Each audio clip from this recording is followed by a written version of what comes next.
Residents of Greenville getting the brunt of the weather this afternoon, dealing with major flooding from the storm system that came through overnight. The Greenville Fire Department saying they responded to numerous stranded motorists this morning and have made several water rescues from homes.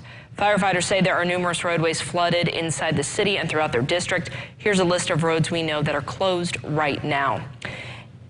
You can see several here, including Central City area as well. So we have been alerted of a basement wall that has collapsed due to flooding. That is at a home on Wright Loop in Greenville, and we were told that the occupants are safe in that area. So if you're in the Greenville area today, please avoid any road that is covered in water, and please allow first responders to do their jobs. We want to make sure everybody is safe.